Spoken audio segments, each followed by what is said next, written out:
விதைகள் இயக்கம் இது மண்ணிற்கு மக்களுக்குமான விதைகளின் குரல்.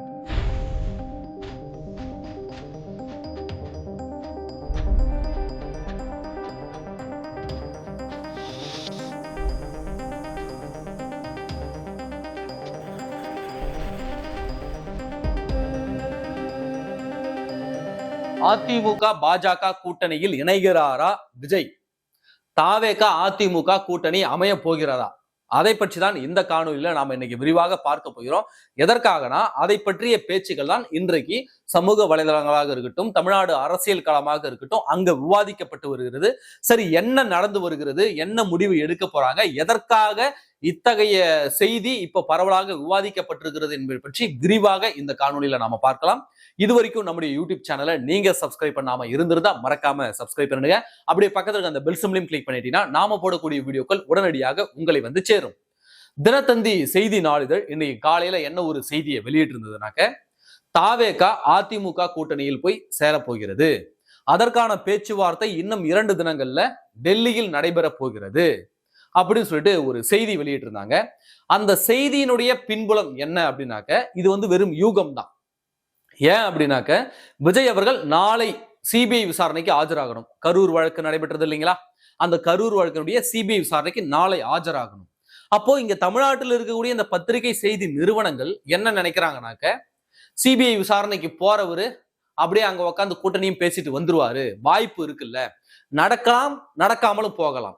ஒருவேளை இப்படி நடந்துருச்சுன்னு வச்சுங்க, நாம ஒரு செய்தியை போட்டு வைப்போமே, இந்த மாதிரி பேச்சுவார்த்தை நடத்த போறாருங்க அப்படின்னு ஒரு செய்தியை போட்டு வைப்போமே. ஒருவேளை நடந்துருச்சுனாக்க அன்றே கணித்தது தினத்தந்தி அப்படின்னு சொல்லிக்கலாம்ல. அப்படி நடக்கல அப்படின்னாக்க, கூட்டணி இணையலனாக்க என்ன செய்தி போடலாம்?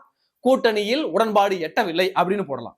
இதுதான் இந்த தமிழ்நாடு செய்தி ஊடகங்களுடைய மைண்ட் செட். அதை கருத்தில் கொண்டுதான் இன்னைக்கு தினத்தந்தி என்ன பண்ணிருக்குனாக்க, காலையில இந்த செய்தி, பாஜக கூட்டணியில் அதிமுக கூட்டணியில் இணைய போகிறது தாவேகா அப்படின்னு அவன் செய்தி போட்டது ஒரு கணிப்பு மட்டும்தான். நடக்கும் அல்லது நடக்காமலும் போகலாம். நடந்தால் அன்றே சொன்ன தினத்தந்தின்னு போடலாம், நடக்கவில்லை என்றால் பேச்சுவார்த்தையில் உடன்பாடு எட்டவில்லைன்னு செய்தி போடலாம். ஆக மொத்தம் அவனுக்கு தேவை நியூஸ். அதனாலதான் இது கணிப்பின் மீது போட்ட ஒரு நியூஸ் தான். இருந்தாலும் சொல்கிறேன், தாவேகா அதிமுக கூட்டணி அமைவதற்கான இன்னும் 20% வாய்ப்பு இருக்கிறது. 20% மட்டும்தான். 80% அமைவதற்கு வாய்ப்பு கிடையாது. ஆனால் 20% அமைவதற்கான வாய்ப்பு இருக்கிறது. ஏன் இந்த 20% அந்த இணைவதற்கான வாய்ப்பு இருக்கிறது அப்படின்னு பாத்தீங்கன்னாக்க, இன்றைக்கு தமிழ்நாடு அரசியல் களத்துல 2 வருஷத்துக்கு முன்னாடியே நாங்க ஆட்சியில பங்கு தரோம், அதிகாரத்துல பங்கு தரோம்னு சொல்லியும் கூட இன்னைக்கு வரைக்கும் ஒரே ஒரு கட்சி கூட அவர்களை சீண்டவில்லை, தாவேகாவினரை. எல்லாரும் தனித்தனியா அவர்களோட இடத்தை பார்த்து போயிட்டாங்க. இன்றைக்கு முழுமையாக கட்சி பொறுப்பாளர்களை தமிழ்நாடு முழுக்க போட முடியவில்லை தாவேகாவினரால. அப்படியே இன்னும் வந்து இந்த விருப்ப மனு இருக்குல்ல, அதை முழுமையாக வாங்கி முடிக்கவில்லை.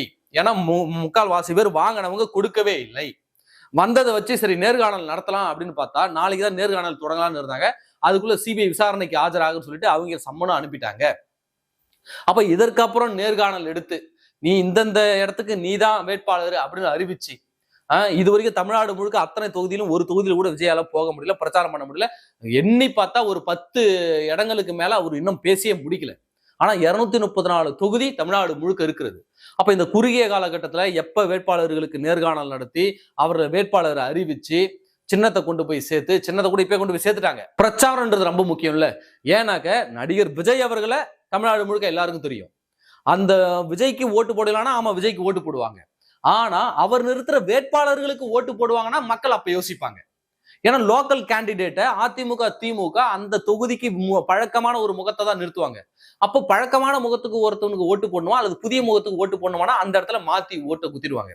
அப்போ நடிகர் விஜய் அவர்கள் இன்னும் இருக்கக்கூடிய ஒரு 60 நாட்கள் தான் இருக்குது. அந்த 60 நாட்களுக்குள்ள 234 தொகுதிக்கும் போக முடியுமா? அது சாத்தியமானா அதற்கு வாய்ப்பும் கிடையாது. அப்புறம் எப்படி அந்த மக்கள் மத்தியில் ஒரு தாக்கத்தை ஏற்படுத்துவாரு சொல்லுங்க பாப்போம். அது மட்டும் இல்லாம ஏற்கனவே இந்த கரூர் வழக்குல வேற இவங்க அந்த சிபிஐ கிட்ட வசமா சிக்கிட்டாங்க. இவங்களாம் வாண்டடா போய் வாயை கொடுத்து சிபிஐ வழக்குல வசமா சிக்கிட்டாங்க. அப்புறம் அந்த வருமான வரித்துறை வழக்கு வேற இப்ப வேகம் எடுத்திருக்கிறது. வேகம் எடுத்து இன்றைக்கு விசாரிக்கப்பட்டு வருகிறது. இதையெல்லாம் இப்படி இருக்கும்போது தலையில இடியை கொண்டு வந்து இறக்குன மாதிரி சங்கீதாவினுடைய அந்த விவகாரமும் வெளியில வந்துருச்சு. அந்த விவகாரம் வெளியே வந்த உடனே அந்த பெண் வாக்காளர்கள், தீவிரமான விஜய் பெண் வாக்காளர்கள் கூட இன்றைக்கு சிந்திக்க ஆரம்பிச்சுட்டாங்க. என்ன இப்படி பண்ணிட்டாரு அவரு அப்படின்னு சிந்திக்க ஆரம்பிச்சுட்டாங்க. அப்ப இது இவருக்கு ஒரு பெரிய பேக்டிராப்பா கொடுத்துருக்கு. அப்போ ஏற்கனவே சட்ட சிக்கல் ஒண்ணு, கட்சிக்காரங்க பிரச்சனை ஒண்ணு, கூட்டணி அமையாத ஒரு பிரச்சனை ஒண்ணு, ஒரு ஆளு கூட நம்ம கூட கூட்டணிக்கு வரலையேன்ற பிரச்சனை ஒண்ணு, இதையெல்லாம் தாண்டி மன அழுத்தம் தரும் விதமாக சொந்த குடும்பத்திலேயே பிரச்சனை வேறு. அப்போ இவ்வளவு பிரச்சனைகளை ஒரு மனுஷன் மைண்ட்ல ஏத்திக்கிட்டு இன்னைக்கு முழிச்சுக்கிட்டு இருக்கிறாங்க.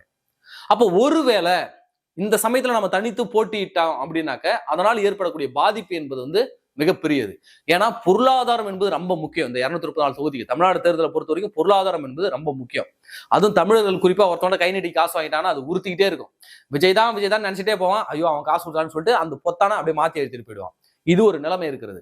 அப்போ விஜய் அவர்கள் தனிச்சு நிக்கிறாரு அப்படின்னா, கூட்டணி சேராம தனிச்சு நிக்கிறாரு அப்படின்னாக்க அந்த தேர்தல் செலவுகள்னு இருக்குல்ல, அந்த தேர்தல் செலவுகளை சமாளிப்பதற்கு எப்படி சமாளிப்பார்? இப்ப வரைக்கும் அவர் நடத்தக்கூடிய கூட்டங்களுக்கு ஆதரவு லாட்டரி பணத்துல தான் நடத்திட்டு இருக்காங்க. விஜய் அவர்களுடைய மொத்த சொத்தையும் செலவு பண்ணாதான், அவர் வாழ்நாள்ல இது வரைக்கும் சம்பாதிச்ச மொத்த சொத்தையும் செலவு பண்ணாதான் ஒரு எலெக்ஷனை ஃபேஸ் பண்ண முடியும். 234 போட்டிடுற மாதிரி இருந்தா. அதனால அந்த ரிஸ்கை எடுப்பாரா? சிபிஐ வழக்கையும் தூக்கி தலைமையில வச்சுக்குவாரா? வருமான வரித்துறை வழக்கையும் தூக்கி தலையில வச்சுக்குவாரா? குடும்ப விவகாரத்தையும் தலையில் தூக்கி வச்சுக்குவாரா? உட்கட்சி பிரச்சனையும் தலையில் தூக்கி வச்சுக்குவாரா? அப்ப இவ்வளவு பிரச்சனையும் தலையை தூக்கி வச்சுக்கிட்டு அலையிறது என்பது, தேர்தலை சந்திப்பது என்பது அவ்வளவு சாதாரண விஷயம் கிடையாது. எனவே அவர் யோசிப்பதற்கான வாய்ப்புகள் இருக்கிறது. ஒருவேளை நாம கூட்டணிக்கு போனா, ஒருவேளை நாம அதிமுக கூட கூட்டணிக்கு போனா அப்படின்னு விஜய் அவர்கள் ஒருவேளை யோசித்தார்கள் என்றால், விஜயினுடைய நலன் விரும்பிகள் உண்மையாகவே விஜய் சுற்றி இருந்தார்களே என்றால், விஜய் அவர்களுக்கு அவருடைய கட்சியின் மீது, அவர் கட்சி இன்னும் வளரும்னு அவர் நினைத்தாரே என்றால், திமுக தான் நம்முடைய முதன்மை எதிரி, திமுகவை வீழ்த்துவதற்கு நான் என்ன வேணாலும் பண்ணுவேன்ற முடிவை விஜய் எடுப்பாரே என்றால், அவர் அதிமுக கூட்டணிக்கு நிச்சயம் வருவார். அவர் மீது விமர்சனங்கள் எழுவதற்கு வாய்ப்பு இருக்கு. ஆனால் அதை எளிதாக அவரால் சமாளிக்க முடியும். எவ்வளவு விமர்சனத்தை சமாளிச்சவர் இந்த விமர்சனத்தை சமாளிக்க முடியாதா? என்ன விமர்சிப்பாங்க? பாஜக கொள்கை எதுன்னு சொல்லிட்டு அவங்க கூட போய் கூட்டணி வச்சிட்டீங்களே அப்படின்னு விமர்சிப்பாங்க. அதை ரொம்ப எளிதாக தாவேகாவினரால் கையாள முடியும். நாங்க பாஜக கூட கூட்டணி இல்ல, அதிமுக தான் தமிழ்நாட்டுல இந்த கூட்டணிக்கு தலைமை. நாங்க அதிமுக கூட்டணியில தான் இருக்கோம். பாஜக அதிமுக கூட்டணியில இருக்கு. நாங்க நேரடியாக பாஜகவுடன் கூட்டணி இல்ல, நாங்கள் அதிமுகவுடன் தான் உடன்படிக்கை போட போறோம். அந்த உடன்படிக்கையில அதிமுகவினுடைய பொதுச் செயலாளர் எடப்பாடி பழனிசாமி கையெழுத்து போட போறாரு, எங்க தலைவர் விஜய் கையெழுத்து போட போறாரு. இதுல பிஜேபி அதுக்கு என்ன சம்பந்தம் சொல்லிட்டு மிக எளிமையாக இதை அவங்க நிறுத்த முடியும். மிக எளிமையாக இதை அவர்கள் நியாயப்படுத்த முடியும். இது மக்கள் மத்தியில் எடுபடும். ஆமாங்க, அதிமுக தானே தலைமை கூட்டணி இருக்குது, அவங்க கூட தானே இவங்க கூட்டணி வைக்கிறாங்க. அதிமுகவில் தானே பாஜக கூட்டணி வைக்குது, பாஜக தலைமையில யாரும் இங்க இல்லைங்களே. 10 கட்சியில அவங்களும் ஒரு கட்சி, அவ்வளவுதான். இப்படிதான் கடந்து போவாங்க. அது மட்டும் இல்லாம பாஜக கூட கூட்டணி வைக்கிறீங்களே, பாஜக கூட கூட்டணி வைக்கிறேன்னு சொல்றதுக்கு அந்த திமுகவில் இருக்கக்கூடியவர்களுக்கு ஒருத்தர் கூட தகுதி கிடையாது. ஒருத்தருக்கு கூட தகுதி கிடையாது. காங்கிரஸை தவிர்த்து மத்த அத்தனை பேரும் பாஜக கூட கூட்டணி வச்ச பயலுக்கு தான். இஸ்லாமிய கட்சிகளை கொஞ்சம் விதிவிலக்கு கொடுக்கலாம். அவங்க கூட 2001 கூட்டணி வச்சாங்களா என்ன நம்ம போய் தேடி பார்க்கணும். அப்படி பார்த்தா காங்கிரஸ் மட்டும்தான் பாஜகவுடன் கூட்டணி வைக்காத ஒரே கட்சி.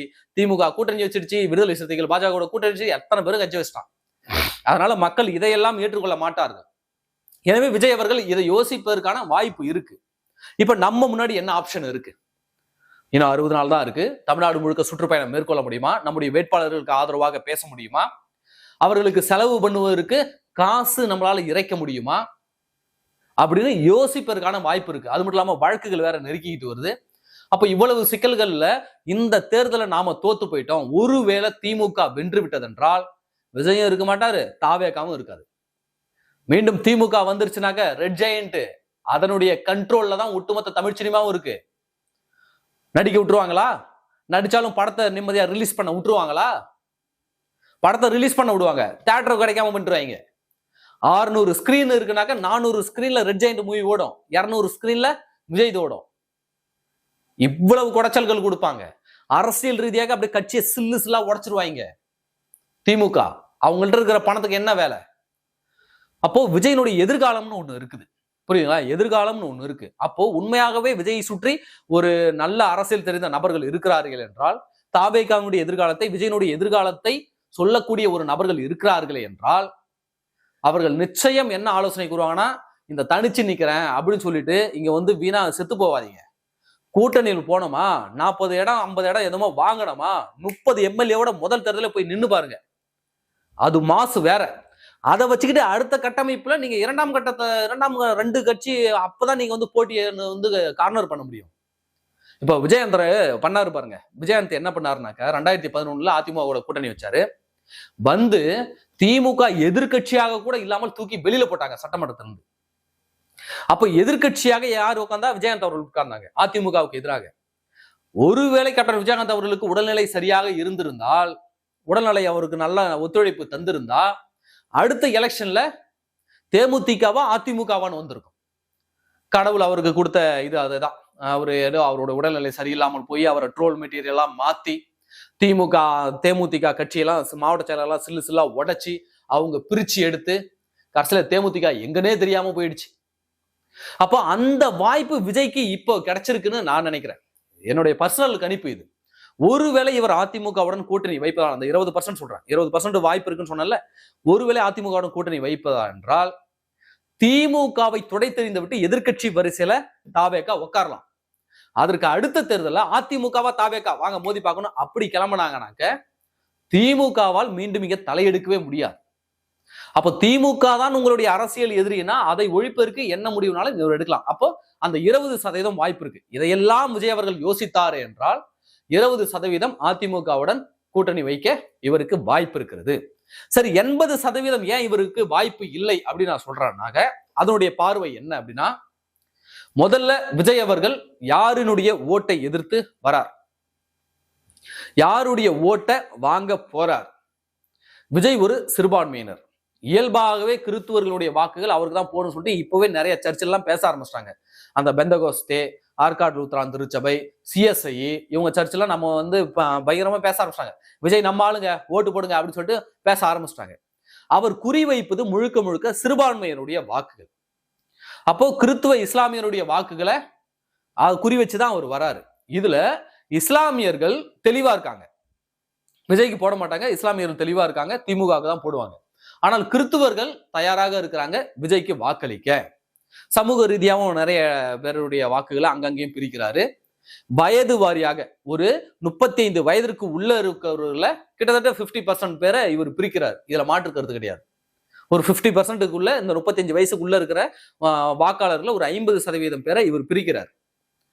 அது மறுக்க முடியாத உண்மை. அது அப்புறம் கிறிஸ்துவ வாக்கள், இது ஒரு குறிப்பிடத்தகுந்த வாக்குகளாக கிட்டத்தட்ட ஒரு 13% வாக்குகளாக விஜய்க்கு வந்து சேருவதற்கான வாய்ப்பு இருக்கு. அதை தாண்டுவதற்கு ஒருபோதும் வாய்ப்பு கிடையாது. இது கலை யதார்த்தம். டிவிக்கு உடனே நீங்க வந்து கமெண்ட் பண்ணலாம், எங்க டிவிக்கு தான் முதலமைச்சர், விஜய் தான் முதலமைச்சர், ஒருத்தவங்களை முதலமைச்சர் ஆக்குவாங்க, கட்சி ஆரம்பிச்சிருக்கோம், உனக்கு என்னப்பா, நீ மட்டும் இந்த மாதிரி கமெண்ட் போட்டு போயிடுவ, நாளைக்கு குனிய வச்சு யாரு குத்து வாங்க போறா? விஜய் தானே வாங்க போறாரு. நீ கமெண்ட்ல வந்து விஜய் தான் முதலமைச்சர், நாங்க தான் அடுத்த முதலமைச்சர், மக்களே எங்களை நம்பி இருக்கிறாங்க, தமிழ்நாடு எங்க பின்னாடி, நீங்க கமெண்ட்ல ஈஸியா போட்டுருவீங்க. கலை யதார்த்தம்னு ஒண்ணு இருக்கு. சாலிடா திமுக அதிமுகவுக்கு 25% இருக்கு, விசிகாவுக்கு கணிசமான வாக்கு இருக்கு, பாமகவுக்கு கணிசமான வாக்குகள் இருக்கு. அவங்க வாக்குகள்லாம் உடைக்க முடியாது. அப்ப கூட்டணி இல்லாமல் இங்க அவனும் ஜெயிக்கவும் முடியாது. அதனால இந்த கூட்டணி கணக்கெல்லாம் இந்த தாவேக சின்ன பசங்களுக்கு தெரியறதுக்கு வாய்ப்பு இல்லைன்னு நினைக்கிறேன். தெரிஞ்சுக்க, ஒரு 5 நிமிஷம் நிதானமா உட்காந்து யோசிச்சீங்கன்னா கலையதார்த்தம் என்னன்னு உங்களுக்கு புரியும். அப்ப இவரு அந்த சிறுபான்மையின வாக்குகளை குறி வச்சு வர்றாரு. அப்ப அதிமுக கூட்டணிக்கு போனா திமுக என்ன போர்ட்ரேட் பண்ணுனா, அங்க பாருங்க பாஜக கூட இணைஞ்சிட்டாங்க அப்படின்னு சொல்லி விமர்சிப்பதற்கான வாய்ப்புகள் இருக்கு. அதனால சிறுபான்மையினர் ஓட்டு குறையக்கூடும் அப்படின்னு விஜய் பயப்படலாம். இன்னொன்று, கொள்கை எதிரின்னு சொல்லிட்டு நம்ம பாஜக கூட போய் கூட்டணி வைக்கிறோமே, இதையும் எதிர்கட்சிகள் விமர்சிப்பாங்களேன்னு சொல்லிட்டு விஜய் அவர்கள் பயப்படலாம். இன்னொன்று, பாஜக வருமான வரித்துறை வழக்கு, அப்புறம் வந்து அந்த கரூர் வழக்கு, இதையெல்லாம் வச்சுதான் நம்மளை மிரட்டி கூட்டணிக்கு வந்துட்டாங்கன்னு திமுகவினர் வந்து விமர்சிப்பாங்களே அப்படின்னு விஜய் அஞ்சலாம். இந்த 3 அச்சத்தின் காரணமாக தான் அவர் கூட்டணிக்கு போவதற்கு தயங்குகிறார்.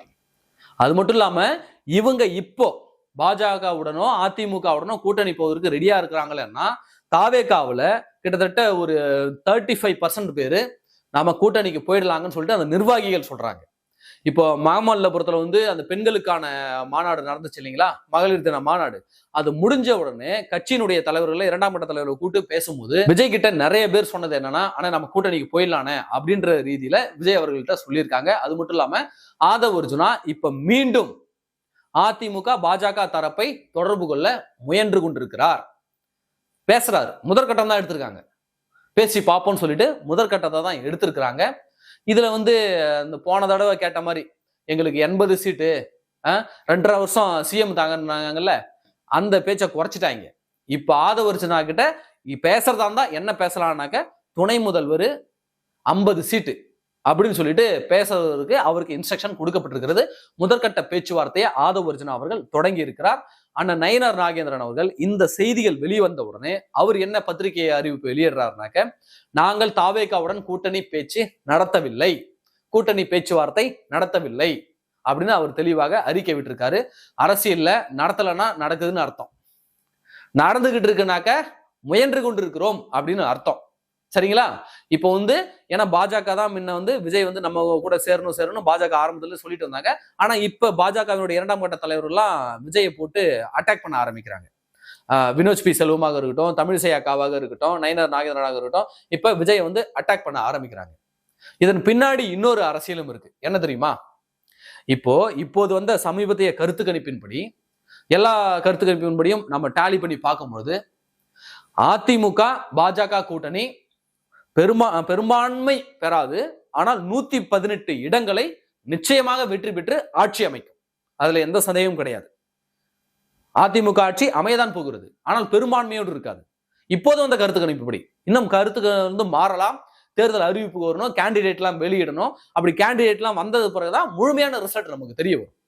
இப்போதைய கருத்து கணிப்புப்படி பாஜக அதிமுக கூட்டணி ஆட்சி அமைக்கும், ஆனா பெரும்பான்மை பெற்று ஆட்சி அமைக்காது. ஒருவேளை விஜய் அவர்கள் இந்த கூட்டணியில் சேர்ந்துட்டாருனாக்க, என்டி அலைன்ஸ்குள்ள வந்துட்டாருனாக்க, அதிமுக தனியாவே தனி பெரும்பான்மை பெற்று வெற்றி பெறும். அப்ப அந்த கூட்டணி ஆட்சின்ற பேச்சுவார்த்தைக்கு இடம் இல்லாமல் போயிடும். அதிமுக தனி பெரும்பான்மையோடு ஆட்சி அமைக்கும். விஜய் ஒருவேளை வந்துட்டார்னா, அவர் வரலனாலும் ஆட்சி அமைக்கும் என்டிஏ ஆட்சி. ஆனால் தனிப்பெரும்பான்மை என்பது கிடைப்பது கொஞ்சம் கடினம்.